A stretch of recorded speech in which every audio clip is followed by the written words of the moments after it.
The Waterloo City Council is set to vote on new rules for any establishment with a commercial-sized kitchen. It would limit how much fat, oil, and grease, or fog as they call it, that a kitchen can pour into its drains. TV9's Brady Smith joins us tonight with details on this. Brady, I can only imagine this has some restaurant owners perking up. This could be added costs for them. That's absolutely right. Not just restaurant owners. This would also, I'm told, apply to hospitals, schools, nonprofits, churches, any place with a big kitchen where they serve a lot of food to people. Now, the results could end up being costly for those establishments, but one restaurant owner in Waterloo is hopeful that the city will work with them on how to implement those rules. For many restaurants, fats, oils, and grease are a byproduct of serving up their food, but not all of them.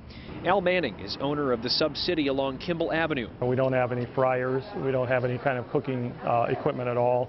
We don't have a garbage disposal. We don't have a dishwasher. We only have one floor drain. So Manning is keeping an eye on where the city council lands on its vote for fog regulations. Brian Rath says stricter rules are needed to keep those pipe-clogging materials out of the city's sewers. That fog needs to be removed before it goes into the collection system.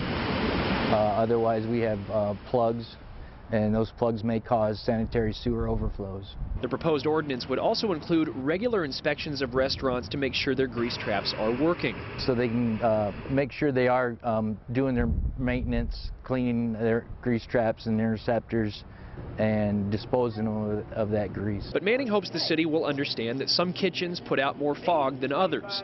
The new rules could require non-compliant establishments to install a grease interceptor, far costlier than a grease trap. They were talking as much as $30,000 or $40,000 in some cases.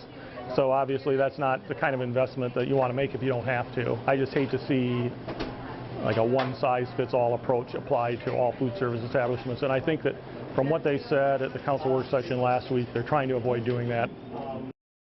Again, the council is set to vote on this ordinance during its first reading tonight, and their meeting started just at 5 o'clock now. Council member Patrick Morrissey said typically there will be 2 more readings that they'll need to vote on before this can pass.